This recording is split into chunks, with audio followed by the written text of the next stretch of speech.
2022 में जब रशिया ने यूक्रेन के ऊपर अटैक किया तो उसके बाद फीफा ने Russian women's and men's football team को बैन कर दिया। दिस इज द रीजन कि 2022 एंड 2026 के फुटबॉल वर्ल्ड कप में रशिया की टीम ने पार्टिसिपेट नहीं किया था। फेयर इनफ, हम यहाँ पर इस पॉइंट को एडमिट कर लेते हैं, मान लेते हैं कि Russia is committing the war crime and offence in the Ukraine. But the question is, जो कि अल जज़ीरा भी पूछ रहा है कि क्यों फीफा इसराइल की सॉकर टीम फुटबॉल टीम को बैन नहीं कर रहा, रिस्पेक्टिव ऑफ द फैक्ट कि इसराइल अक्टूबर 2023 से कंटिन्यूसली गजा में फलस्तीन में जेनोसाइड कमिट कर रहा है। मासूम सिविलियंस को वहाँ पर शहीद किया जा रहा है, 20,000 से ज़्यादा मासूम बच्चों को शहीद किया गया है। ह्यूमैनिटेरियन एड ब्लॉक करके वहाँ पर मैन मेड फैमिन क्रिएट किया गया है। वहाँ पर school, universities, hospital, infrastructure, road, हर एक चीज़ को बिल्कुल तौर पर तबाह करके गजा को मलबे का ढेर बनाया गया। एक रिपोर्ट ये भी क्लेम कर रही है कि 400 से ज़्यादा फ़लस्तीन के जो फुटबॉल प्लेयर्स हैं उनको भी शहीद किया गया है। ये सब कुछ करने के बाद आज तक फीफा ने इसराइल के अगेंस्ट कोई भी एक्शन नहीं लिया। And because of this reasons different जो एक्सपर्ट्स हैं, डिफरेंट फुटबॉल जो फैंस हैं, वो यही क्लेम कर रहे हैं कि this is the double standard of FIFA. क्यों डबल स्टैंडर्ड है? क्योंकि जब रशिया ने यूक्रेन के ऊपर अटैक किया था तो उसके बाद फीफा ने स्विफ्टली एक्शन लिया था एंड रशिया की सॉकर टीम को बैन कर दिया।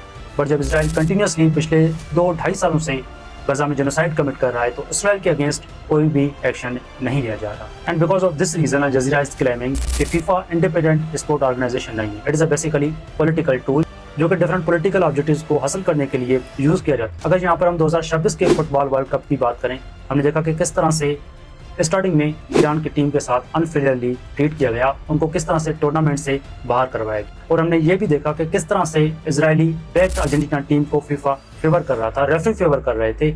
और हमने ये भी देखा कि यूएसए के एक प्लेयर को जब रेड कार्ड रेफरी ने दिखाया तो उसके बाद उसके ऊपर एक मैच की पाबंदी लग गई थी, जहाँ पर डोनाल्ड ट्रंप ने इंटरवीन किया एंड फीफा के प्रेसिडेंट को रिक्वेस्ट की एंड एक मैच की जो पाबंदी थी उसके ऊपर वो पाबंदी हटाई गई।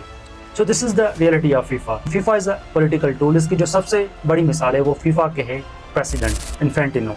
एंड अल जज़ीरा ये क्लेम कर रहा है कि 2019 में जब वाशिंगटन में इब्राहिम अकार्ड की सेरेमनी हो रही थी तो इस शख्स ने वहाँ पर जाके पार्टिसिपेट किया था। एंड उसके बाद जब so called board of peace बनाया गया जिसके चेयरपर्सन डोनाल्ड ट्रंप थे, जिसका पर्पज यही था कि गजा की रिकंस्ट्रक्शन की जाएगी एंड फलस्तीन की वेलफेयर के लिए ये बोर्ड काम करेगा, तो इस बोर्ड की इनॉग्रेशन में फीफा के प्रेसिडेंट ने भी पार्टिसिपेट किया था।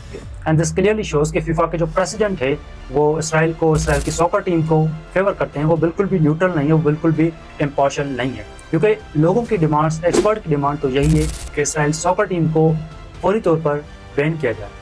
एंड टाइम ऑफ इसराइल भी ये रिपोर्ट कर रहा है कि फीफा के प्रेसिडेंट को ये रिक्वेस्ट की गई कि आप इसराइल की जो फुटबॉल टीम है उनको बैन कर दे, बट उन्होंने कोई भी ऐसा एक्शन नहीं लिया। तो उन्होंने यही कहा कि जो फुटबॉल है, ये जो सॉकर है, इसको यूज़ किया जाए टू प्रोमोट द पीस।